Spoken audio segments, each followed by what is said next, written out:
الحمد لله نحمده ونستعينه ونستغفره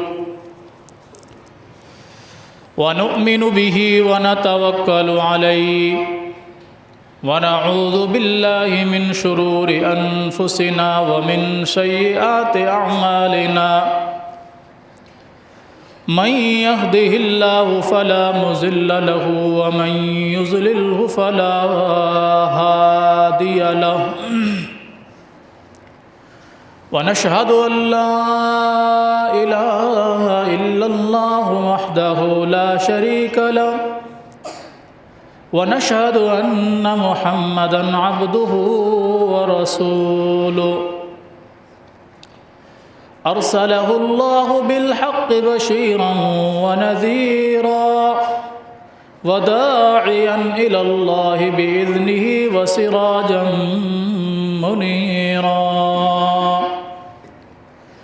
يا أيها الناس اتقوا ربكم الذي خلقكم من نفس واحدة وخلق منها زوجها وبث منهما رجالا كثيرا ونساء واتقوا الله الذي تساءلون به والأرحام إن الله كان عليكم رقيبا يا أيها الذين آمنوا اتقوا الله حق تقاته ولا تموتن إلا وأنتم مسلمون يا أيها الذين آمنوا اتقوا الله وقولوا قولا سديدا يصلح لكم أعمالكم ويغفر لكم ذنوبكم ومن يطع الله ورسوله فقد فاز فوزا عظيما أما بعد فأعوذ بالله السميع العليم من الشيطان الرجيم بسم الله الرحمن الرحيم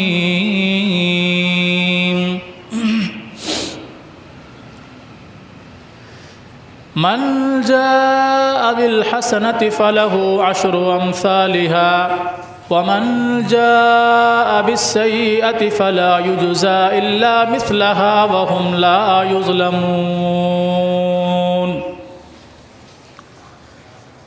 اللهم صل على محمد وعلى آل محمد كما صليت على إبراهيم وعلى آل إبراهيم إنك حميد مجيد اللهم بارك على محمد وعلى آل محمد كما باركت على إبراهيم وعلى آل إبراهيم إنك حميد مجيد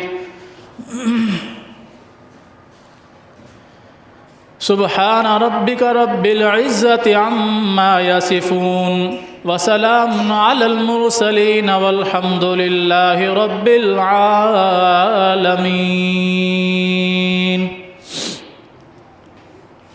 ہر قسم کی حمد و ثنا اللہ جل جلالہ کے لیے بے شمار بے حد و حساب درود و سلام ہوں امام الانبیاء سید الانبیاء جناب محمد الرسول اللہ صلی اللہ علیہ وآلہ وصحبہ وسلم کی ذات گرامی پر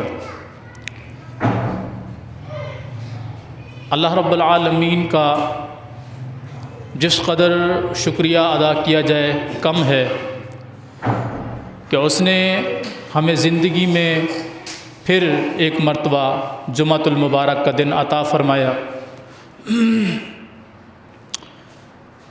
ملک بھر میں یا دنیا بھر میں کتنے لوگ ایسے ہیں جو پچھلے جمعے زندہ تھے اور پچھلے ہفتے سے لے کے آج تک اس دنیا سے جا چکے ہیں۔ ان میں سے جو نیک تھے وہ اپنے ثواب کو پہنچ گئے، جو گناہگار تھے وہ اپنے انجام کو پہنچے۔ ہمیں اللہ نے پھر ایک موقع دیا کہ ہم اس دنیا میں زندہ ہیں اور نیک عمل کر رہے ہیں جتنا ہم سے ہو سک رہا ہے، اور اللہ کے فضل سے ہی ایسا ممکن ہوتا ہے، ورنہ ہم میں سے کسی کی کیا مجال کہ وہ برائی سے بچ سکے یا نیکی کر سکے۔ اللہ ہمیں مزید جب تک زندہ رکھے اپنا اور اپنے رسول صلی اللہ علیہ وسلم کا فرما بردار رکھے، ہر قسم کے فتنے فساد، شر اور گناہوں سے محفوظ رکھے۔ نبی علیہ الصلاۃ والسلام کے دو صحابی، عظیم المرتبہ صحابی، دونوں نے ایک ساتھ اسلام قبول کیا۔ ان میں سے کچھ ہی عرصے کے بعد جنگ میں ایک آدمی شہید ہو گیا۔ شہادت کا مقام اتنا بڑا ہے کہ شہید کا خون کا قطرہ زمین پر بعد میں گرتا ہے، اللہ اس کے گناہوں کو پہلے معاف فرما دیتا ہے۔ یہ اس قدر عظیم مرتبہ ہے شہادت کا کہ خون کا قطرہ زمین پر بعد میں گرتا ہے، اس کا گناہ پہلے معاف ہو جاتا ہے، بشرطے کہ وہ مشرک نہ ہو اور مقروض بھی نہ ہو۔ اگر مقروض ہے تو اس کا معاملہ لٹکا رہتا ہے جب تک کہ اس کی طرف سے قرض ادا نہ کر دیا جائے۔ اور دوسرا صحابی 1 سال کے بعد طبی موت فوت ہوا، نارمل زندگی میں فوت ہوا۔ کسی اور صحابی نے ان دونوں کو خواب میں دیکھا کہ جو شہید ہوا تھا 1 سال پہلے، وہ جنت میں بعد میں داخل ہوا، اور جو 1 سال بعد فوت ہوا تھا وہ جنت میں پہلے داخل ہوا۔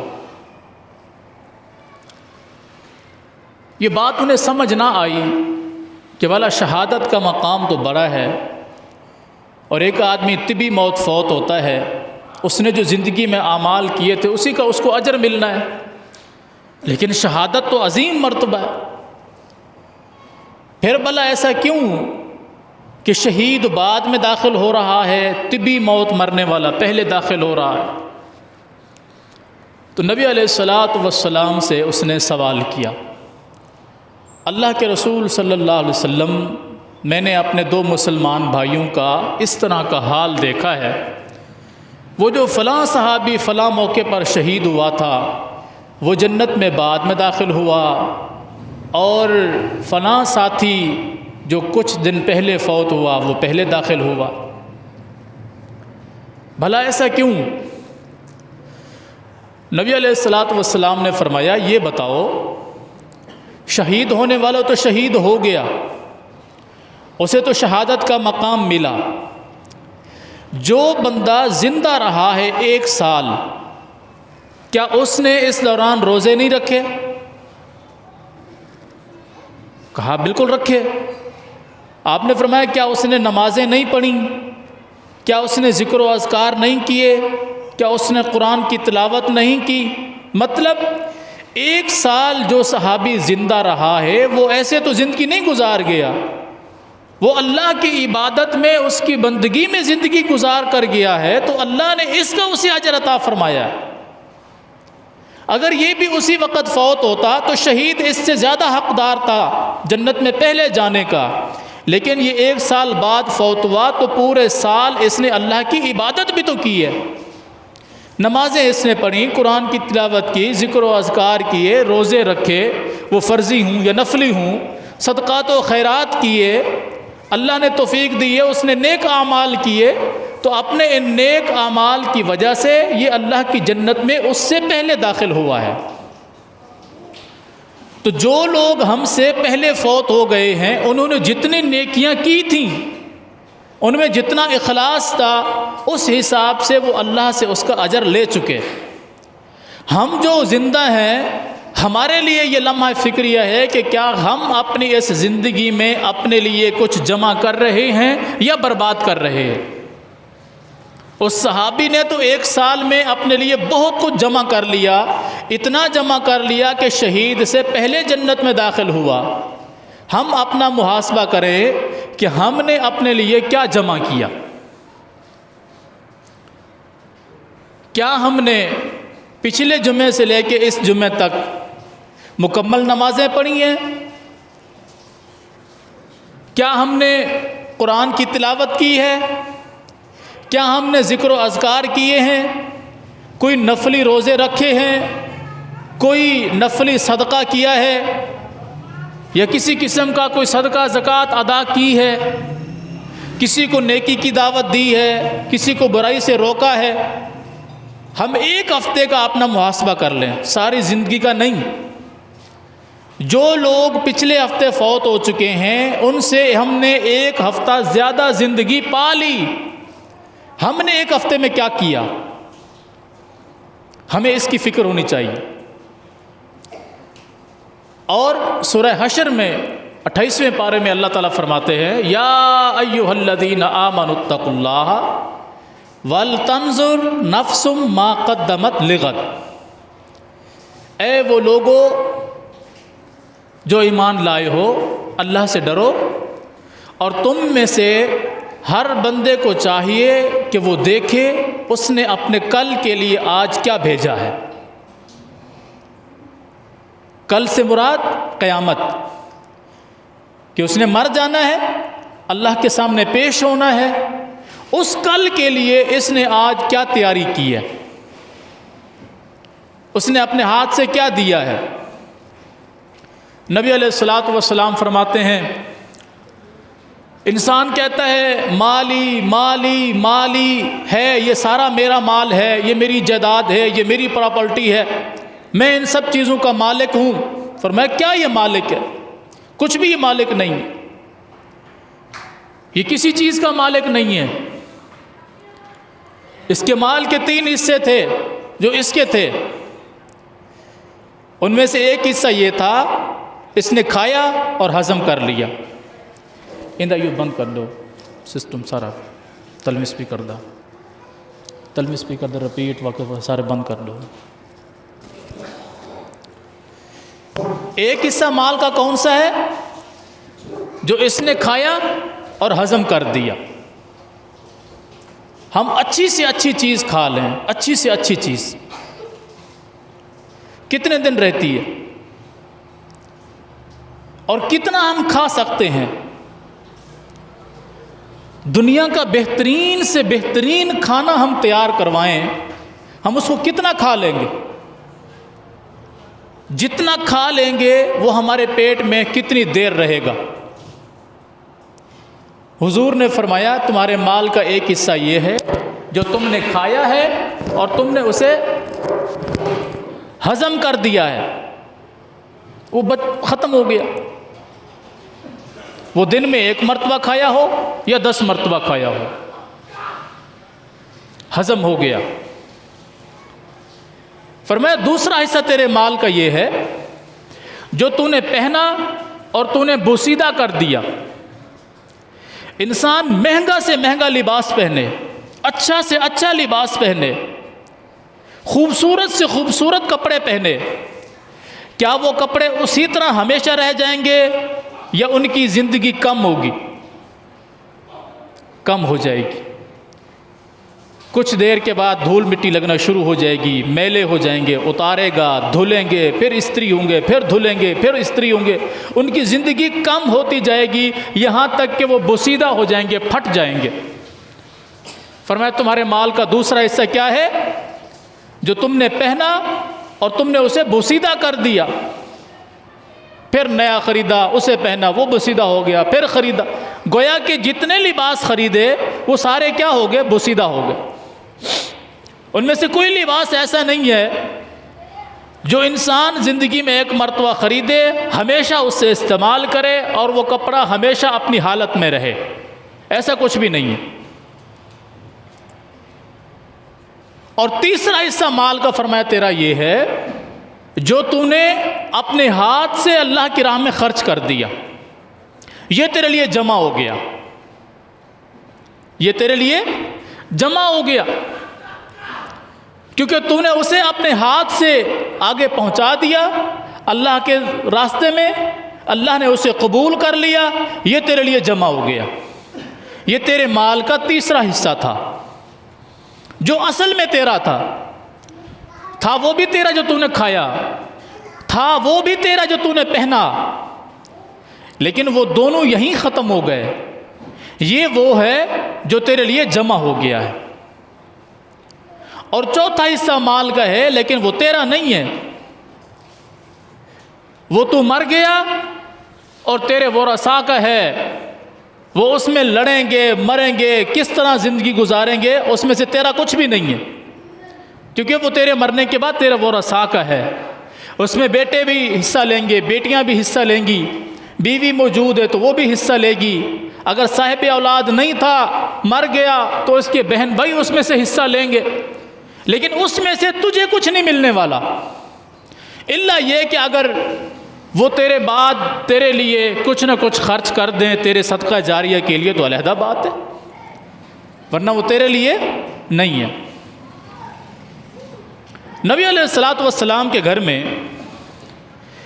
ایک مرتبہ بکری ذبح ہوئی، بکری ذبح کی گئی، پھر اس کا گوشت غرباء میں تقسیم کر دیا گیا۔ اللہ کے رسول صلی اللہ علیہ وسلم کو بکری کی ران کا گوشت بڑا پسند تھا،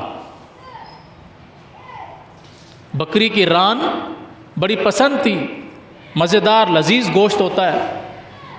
آج بھی ہم میں سے صاحب حیثیت لوگ کسی ہوٹل میں جائیں تو وہی حصہ بکری کی ران کا حصہ روسٹ کرواتے ہیں، جس طرح ہم چکن ٹکے میں اس کا لیگ پیس روسٹ کرواتے ہیں، گویا کہ بکری کا لیگ پیس بڑا لذیذ ہوتا ہے اور نبی علیہ الصلوۃ والسلام کو بہت پسند تھا۔ ام المومنین امی عائشہ صدیقہ طیبہ طاہرہ رضی اللہ تعالی عنہا نے ساری بکری کا گوشت تقسیم کر دیا، ایک ران کو بچا کر رکھ لیا کہ میرے حضور کو یہ زیادہ پسند ہے، میں یہ پکا کر حضور کو کھلاؤں گی۔ اندازہ لگائیں کہ گھر والی کو اپنے گھر والے کی کیا کیا چیزیں پسند ہیں، یا گھر والی کو یہ معلوم ہے کہ میرے شوہر کو کیا کیا چیزیں اچھی لگتی ہیں۔ یہ میاں بیوی کی محبت کی ایک بہترین مثال ہے کہ حضور کو کیا کیا چیزیں پسند تھیں، حضور کی تمام بیویوں کو یہ معلوم تھا۔ کوئی کہتی ہیں حضور کو خوشبو بڑی پسند تھی، کوئی کہتی ہیں حضور کو فلاں ملک کا کپڑا بڑا پسند تھا، کوئی کہتی ہیں حضور کو کھانے میں فلاں چیز بڑی پسند تھی۔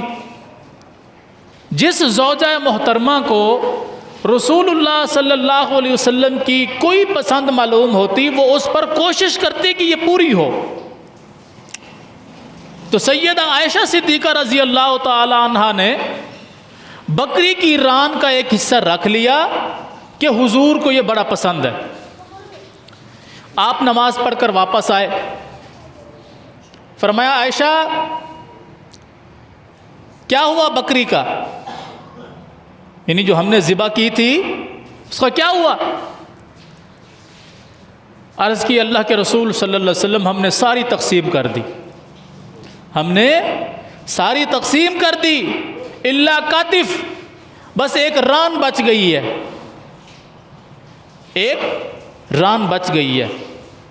آپ نے فرمایا عائشہ یہی تو بچ گئی ہے، یہی تو خرچ ہو گئی ہے، اصل تو بچ گئی ہے بکری، یعنی یہ ران تو ہم کھا لیں گے، یہ بکری کی ران تو ہم کھا لیں گے، یہ خرچ ہو گئی ہے، جو اللہ کے راستے میں خرچ کر دی وہ ہمارے لیے بچ گئی ہے۔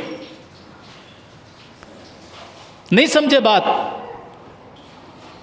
یہ بکری کی ران ہم کھا لیں گے، یہ ہم نے خرچ کر لی۔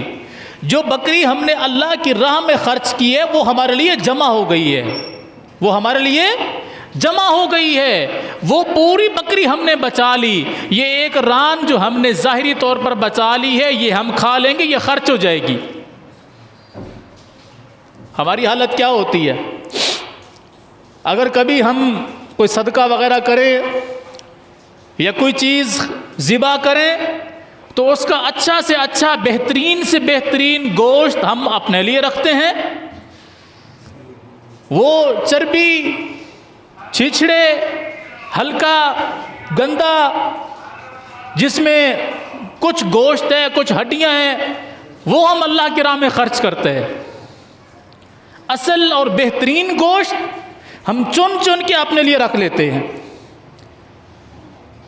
مجھے بتائیں، جو ہم نے رکھا اپنے پاس وہ محفوظ رہا یا ختم ہو گیا؟ ختم ہو گیا۔ جو ہم نے اللہ کی راہ میں خرچ کر دیا وہ ہمارے لیے جمع ہو گیا۔ تو ذرا ہم دیکھیں کہ ہم نے اپنے لیے جمع کیا کیا اور خرچ کیا کیا، کیونکہ جمع کرنا کون سا مال ہے؟ جو اللہ کی راہ میں خرچ ہو جائے وہ جمع کرنا ہے۔ جو اللہ کی راہ میں خرچ کر دیا جائے وہ جمع ہو جاتا ہے۔ جو اپنے اوپر خرچ کر لیں یہ خرچ ہو جاتا ہے، یہ جمع نہیں ہوتا۔ حضور کی اس حدیث کے مطابق کہ بکری ساری ہمارے لیے جمع ہو گئی ہے اس ایک ران کے علاوہ، کیونکہ یہ ہم کھا لیں گے یہ خرچ ہو جائے گی۔ اماں عائشہ فرما رہی ہیں کہ ہم نے ساری بکری خرچ کر دی، ران بچا لی۔ حضور فرما رہے ہیں کہ ران خرچ کر دی ہے، بکری بچا لی۔ فرق سمجھیں۔ ہماری حالت کیا ہوتی ہے؟ اللہ کی راہ میں خرچ کرنے کی باری ہے، کہیں پر بھی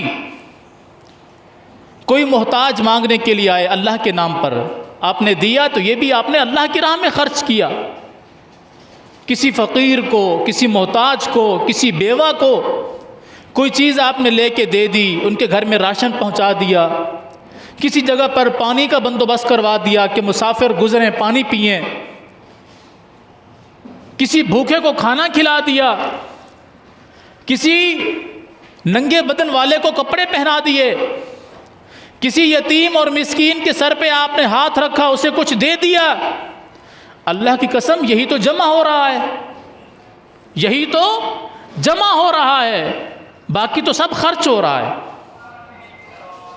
ہم جو کچھ کر رہے ہیں اپنے اوپر وہ خرچ ہو رہا ہے، جو ہم اللہ کی راہ میں خرچ کر رہے ہیں وہ جمع ہو رہا ہے۔ ہمیں یہ سمجھ نہیں آتی بات۔ کوئی مانگنے والا آ جائے، سب سے پہلے ہم اس کے پاؤں سے لے کے اس کے سر تک اس کو دیکھتے ہیں 10 مرتبہ، پھر اسے کہتے ہیں تجھے شرم نہیں آتی مانگتا ہے؟ او اللہ کے بندو، اللہ نے اسے تمہارے پاس بھیجا، گویا کہ اللہ نے تمہیں دینے والا بنایا ہے۔ اللہ نے تمہیں اس قابل سمجھا کہ کوئی تمہارے پاس چل کر آیا ہے، تمہیں دینے والا رب نے بنایا ہے، لینے والا نہیں بنایا۔ اس سے پوچھو، اگر وہ عادی نہیں ہے، مجبور ہے، تو پوچھو اس سے وہ کس طرح اپنے عزت نفس کو مار کر تمہارے سامنے ہاتھ پھیلا رہا ہے۔ دینے والے بنے۔ کوئی آ کر ہم سے سوال کر رہا ہے، اپنی مجبوری ہمارے سامنے پیش کر رہا ہے، تو رب کا شکر ادا کریں کہ رب نے آپ کو مجبور نہیں کیا، آپ کو دینے والا بنایا، لینے والا نہیں بنایا۔ اسی لیے نبی علیہ الصلوۃ والسلام ہمیشہ یہ دعا کیا کرتے تھے، ہمیں بھی چاہیے کہ ہم بھی یہ دعا پڑھا کریں۔ اللہم انی اعوذ بک من الفقر والکفر، اے اللہ میں فقیری سے پناہ مانگتا ہوں، محتاجی سے پناہ مانگتا ہوں، غربت سے پناہ مانگتا ہوں۔ فقر غریبی ہے، محتاجی ہے، تنگ دستی ہے۔ اللہم انی اعوذ بک من الکفر والفقر، میں کفر سے بھی پناہ مانگتا ہوں کہ فقیری انسان کو کفر میں لے جاتی ہے۔ ایک بندے کے پاس کچھ بھی نہیں ہے، وہ محتاج ہے، ضرورت مند ہے، اس کے بچے بھوکے مر رہے ہیں، وہ مانگنے آتا ہے، کوئی اس کو نہیں دیتا۔ ایک ایسا بندہ مل جاتا ہے، کہتا ہے تمہیں جو چاہیے دوں گا لیکن فلاں فلاں کام کرنا پڑے گا۔ وہ اس سے گناہ کے کام کروا لیتا ہے، زیادتی کے کام کروا لیتا ہے، اور یہ مجبور ہے کہ گھر میں فاقہ کشی ہے، یہ اگر گناہ کر رہا ہے تو کس وجہ سے کر رہا ہے؟ فقیری کی وجہ سے۔ اس گناہ پر، اس کفر پر، اس زیادتی پر اس کو لے کر جانے والی کون سی چیز ہے؟ فقیری ہے۔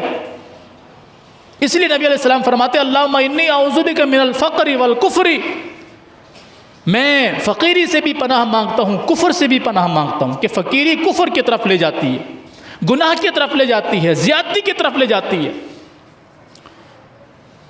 اور ایک حدیث کے الفاظ ہیں وَأَعُوذُ بِكَ مِنَ الْمَأْسَمِ وَالْمَغْرَمِ، میں زیادتی سے، گناہ سے بھی پناہ مانگتا ہوں اور قرضے سے بھی پناہ مانگتا ہوں کہ میرے اوپر قرضہ چڑھ جائے۔ اس لیے کہ مقروض انسان دنیا کے سامنے آنکھ اٹھا کر نہیں چل سکتا، خاص کر اس بندے کے سامنے جس کا اس نے قرض دینا ہو، وہ اس کا جینا ہی حرام کر دیتا ہے۔ من غلبۃ الدین وقہر الرجال کے الفاظ ہیں کہ دنیا مجھ پر غالب آ جائے، میں اس سے بھی پناہ مانگتا ہوں۔ غلبۃ الدین، مجھ پر قرضہ چڑھ جائے اور میں قرضے کے بوجھ کے نیچے دب جاؤں، میں اس سے بھی پناہ مانگتا ہوں۔ یہ ساری دعائیں ہیں جو اللہ کے رسول صلی اللہ علیہ وسلم سجدے میں بھی کیا کرتے تھے، عام حالت میں بھی کیا کرتے تھے۔ اللہم انی اعوذ بک من المأسم والمغرم، اے اللہ میں پناہ مانگتا ہوں گناہوں سے بھی اور قرضے کے بوجھ سے بھی۔ تو اللہ کی راہ میں خرچ کرنے والے بنے۔ نبی علیہ الصلوۃ والسلام جب کبھی بھی کسی بھی موقع پر صحابہ کرام سے پوچھتے کہ فلاں موقع کے لیے خرچ کرنا ہے، کیا کرو گے؟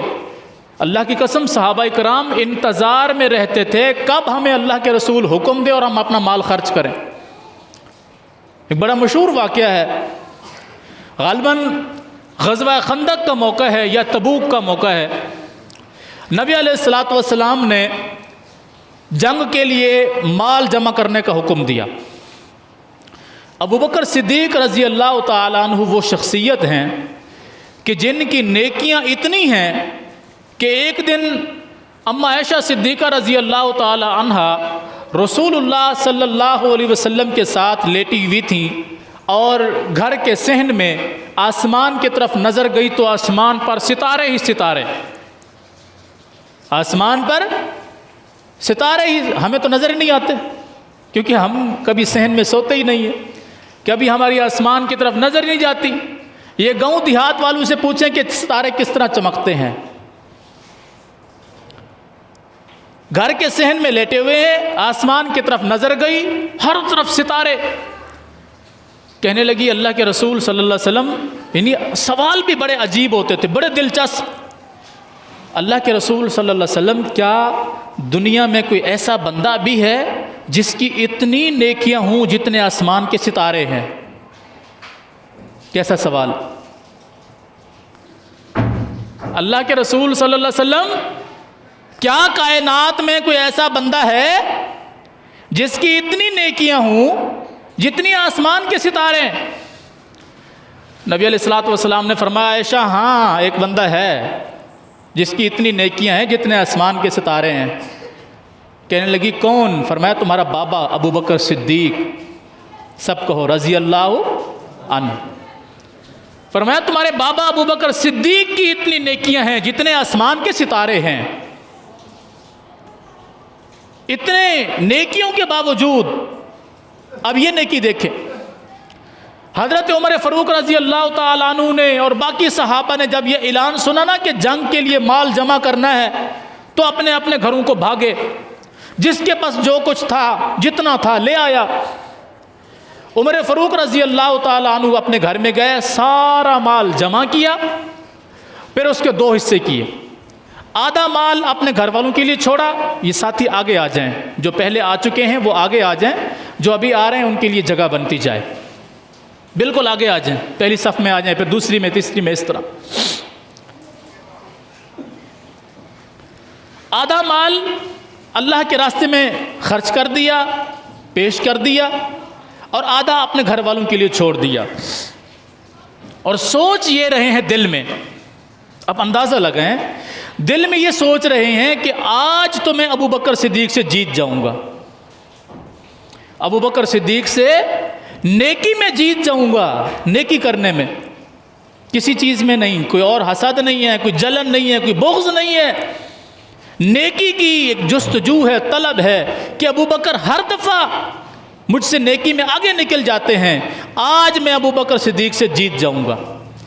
کبھی ہم نے بھی یہ مقابلہ کیا ہے؟ نہیں کیا، ہمیں شعور ہی نہیں ہے۔ آدھا مال پیش کیا اور دل ہی دل میں یہ سوچ رہے ہیں کہ میں نے ابو بکر صدیق سے زیادہ مال خرچ کر دیا ہے، آج ابو بکر مجھ سے پیچھے رہ جائیں گے۔ دیکھا ابو بکر صدیق رضی اللہ تعالیٰ عنہ ایک گٹھڑی باندھے سر پہ لا کر تشریف لا رہے ہیں، اور عمر فاروق رضی اللہ تعالیٰ عنہ کا مال ان سے کئی گنا زیادہ تھا۔ تو دل میں سوچ رہے ہیں کہ آج میں ابو بکر صدیق سے جیت گیا ہوں، نیکی میں، کس میں؟ دکھاوے میں نہیں۔ ہم تو 10 روپے خرچ کرتے ہیں، 10 دفعہ ادھر ادھر دیکھتے ہیں کوئی بندہ دیکھ رہا ہے کہ نہیں دیکھ رہا تو جیب میں ڈال دیتے ہیں، دیکھ رہا ہوتا تو پھر دے دیتے ہیں، اس کو بھی دیکھ رہے ہوتے ہیں، اس کو بھی دیکھ رہے ہوتے ہیں کہ دیکھ رہا ہے کہ نہیں دیکھ رہا۔ وہ اللہ کو راضی کرنے کے لیے یہ کام کر رہے ہیں۔ ابو بکر صدیق تشریف لائے، مال جمع کیا حضور کے سامنے، آپ نے پوچھا کون کتنا کتنا مال لایا؟ تو فاروق اعظم نے جواب دیا کہ میں اپنے گھر کا آدھا مال لایا ہوں اور آدھا گھر والوں کے لیے چھوڑا ہے۔ ابو بکر تم کتنا لائے ہو؟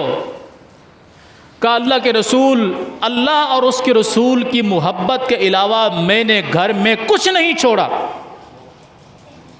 عمر فاروق کتنا لائے تھے؟ آدھا۔ ابو بکر صدیق کتنا لائے ہیں؟ سارا، کہ جو کچھ میرے گھر میں تھا، جو کچھ میرے گھر میں تھا میں نے کچھ بھی نہیں چھوڑا۔ حضور آپ کی اور اللہ کی محبت میں نے اپنے گھر میں چھوڑی ہے، میرے گھر والوں کے لیے وہ کافی ہے، میں نے باقی سب کچھ لا کر آپ کے قدموں میں ڈال دیا ہے۔ عمر فاروق کہتے ہیں اللہ اکبر کبیرہ، ابو بکر آپ سے دنیا میں کوئی بندہ نیکی میں نہیں جیت سکتا، کوئی آپ سے نہیں جیت سکتا۔ میں یہ سوچ رہا تھا میں آدھا مال لایا ہوں، ابو بکر سے جیت جاؤں گا، آپ کے مال کو لاتے ہوئے دیکھا تو میں نے کہا میں تو بہت زیادہ لایا ہوں، اور آپ کے گھر میں جو کچھ تھا آپ لے کر آئے ہو۔ کہا ایسا کرو، آپ میری ساری زندگی کی نیکیاں لے لو، ساری زندگی۔ کون کہہ رہے ہیں؟ عمر رضی اللہ تعالیٰ عنہ، میری ساری زندگی کی نیکیاں لے لو۔ وہ جو سفر میں آپ نے اللہ کے رسول صلی اللہ علیہ وسلم کے ساتھ راتیں گزاری ہیں نا، ان میں سے ایک رات کی نیکیاں مجھے دے دو، میری ساری زندگی کی نیکیاں لے لو۔ یہ تھے نیکیاں کرنے میں حریص، نیکیوں کی طلب میں آگے بڑھنے والے۔ ہماری حالت کیا ہوتی ہے؟ ہم 10 روپے بھی کسی کو دے دیں تو 10 مرتبہ اس کو سنواتے ہیں، تجھے یاد نہیں ہے تو فلاں دن آیا تھا، تیرے پاس کھانے کے لیے کچھ نہیں تھا، تو یوں ہاتھ پھیلا رہا تھا، تجھے میں نے 10 روپے دیے تھے، آج تو میرے سامنے آنکھیں نکالتا ہے۔ ہماری یہ حالت ہوتی ہے۔ اللہ اکبر کبیرہ۔ یہ تھے وہ لوگ جو اپنی نیکیوں میں آگے بڑھ چڑھ کر حصہ لیتے تھے۔ انشاءاللہ اس موضوع کو ہم اگلے جمعے بھی لے کر چلیں گے۔ اللہ تعالی ہمیں عمل کرنے کی توفیق عطا فرمائے۔ اقول قولی ھذا واستغفر اللہ لی ولکم ولسائر المسلمین۔